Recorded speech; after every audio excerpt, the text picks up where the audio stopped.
Hi, today we'll discuss about the approaches of research.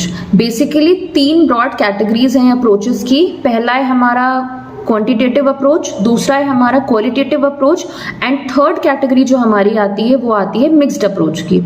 Quantitative approach में हम numerical data collect करते हैं hypothesis को टेस्ट करने के लिए अगेंस्ट सर्टेन वेरिएबल्स जो हमने पहले से ही डिटरमाइन करके रखे हैं कि कौन सा हमारा डिपेंडेंट होगा, कौन सा हमारा इंडिपेंडेंट वेरिएबल होगा. सेकेंड कैटेगरी आती है हमारी क्वालिटेटिव रिसर्च की, जिसमें हम ह्यूमन बिहेवियर को स्टडी करते हैं. जितना भी बिहेवियरल एस्पेक्ट है हमारी एनालिसिस का वो सारा हमारा क्वालिटेटिव अप्रोच में जाएगा.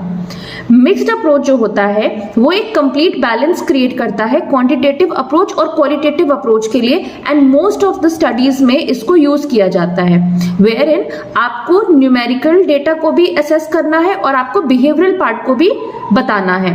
एक सिंपल एग्जांपल लेके हम तीनों कैटेगरीज को समझ सकते हैं. सपोज कोई परफ्यूम ब्रांड है, कोई परफ्यूम कंपनी है, अगर वो सिर्फ ये चेक कर रही है कि एक मंथ में वो कितनी नंबर ऑफ बॉटल्स सेल कर पा रही है, तो ये हमारा क्वांटिटेटिव अप्रोच हुआ. यानी कि हमने सिर्फ नंबर फाइंड आउट किया कि एक महीने में कितना सेल हो रही है.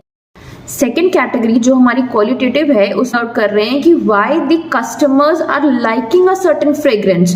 तो ये आप समझ पा रहे हो हमारा बिहेवियरल एस्पेक्ट हो गया ना, कि वो क्या पसंद कर रहे हैं, वो क्या नहीं पसंद कर रहे हैं. और मिक्स्ड अप्रोच में हम क्या कर रहे हैं कि हम number of perfume bottles sold भी फाइंड आउट कर रहे हैं, प्लस हम उनका बिहेवियरल एस्पेक्ट भी एनालाइज कर रहे हैं, सो दैट हम ये फाइंड आउट कर पाए कि फ्यूचर में अगर हमें सेल्स इंक्रीज करनी है तो किस टाइप का फ्रेग्रेंस हमें कस्टमर्स तक पहुंचाना होगा, उनकी लाइक्स और डिसलाइक्स क्या हैं. सो आई जस्ट होप कि इस एग्जाम्पल के साथ आपको ये तीनों अप्रोचेस क्लियर हो चुके होंगे. That's all for today. Thank you.